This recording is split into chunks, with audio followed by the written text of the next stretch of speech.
নমস্কার বন্ধুরা, আজ আমি আপনাদের সাথে ডিমের একটা নতুন ধরনের রেসিপি শেয়ার করব। তো সেটা হলো, তার নাম হলো গ্রিন কুইন। তো খুব কম সময়ে কম উপকরণে হয়ে যাবে, কম তেল মশলা দিয়ে দারুণ স্বাদের একটা রান্না। খেতে চাইলে এই রান্নাটা একবার ট্রাই করে দেখবেন, খুব ভালো লাগে গরম গরম ভাতের সাথে। তো সেভাবেই আমি করছি, প্রথম থেকে পুরো ভিডিওটা আপনারা দেখুন। আমি সেদ্ধ করা ডিম নিয়েছি 6টা, আর লাগবে একটু টক দই, আর পোস্ত আছে, আর কয়েকটা কাঁচা লঙ্কা। পোস্ত আর কাঁচা লঙ্কাটা আমি একসাথে বেটে নেব। আর মশলার মধ্যে গোটা গরম মশলা, তেজপাতা আমি ফোড়নে দেব। আর নুন আর মিষ্টি তো লাগবেই, আর লাগবে একটা ক্যাপসিকাম। তো এই দিয়ে হয়ে যাবে গ্রিন কুইন। আমি কিভাবে প্রথম থেকে করি আপনারা পুরোটাই দেখুন।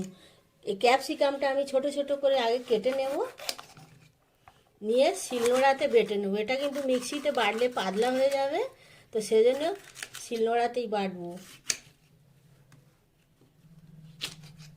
এরকম ক্যাপসিকাম বাটাটা হয়ে গেছে, আর পোস্ত আর যে কাঁচা লঙ্কাটা বেটেছিলাম সেটাও হয়ে গেছে। এবার আমি রান্নাটা বসাচ্ছি। কড়াই বসিয়ে দিয়েছি উনুনে, কড়াইটা গরম হয়ে গেছে। দিয়ে দিচ্ছি আমি সর্ষের তেল।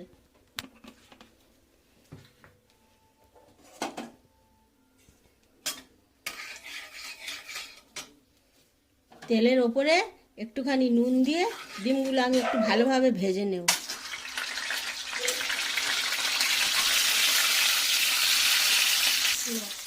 ডিমটা ভাজা হয়ে গেছে, আমি কড়াই থেকে ডিমটা তুলে নিচ্ছি। এইরকম ভাজতে হবে হালকা হালকা করে। এটা একদমই হলুদ দেবো না আমি এই রান্নাটায়।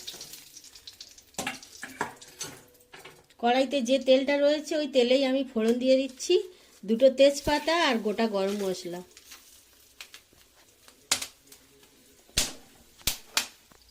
আর দিয়ে দিচ্ছি আমি এই বাটা ক্যাপসিকামটা।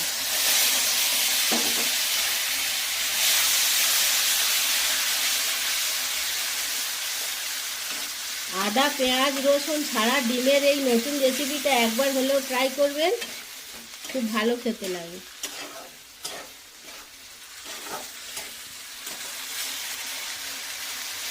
ক্যাপসিকামটা একটু ভালোভাবে ভাজা ভাজা করে নেব।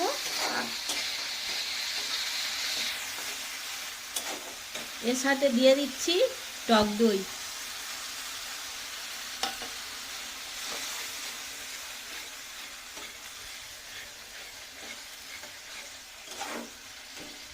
তারপর দিয়ে দিচ্ছি বাটা পোস্ত আর কাঁচা লঙ্কা বাটাটা।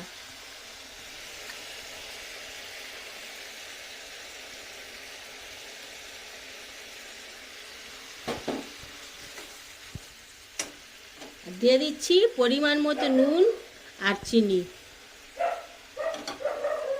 এবার এর ওপর থেকে দিয়ে দেব ভাজা ডিমগুলো, দিয়ে এবারে হালকা হাতে এটা একটু কষাবো ভালোভাবে।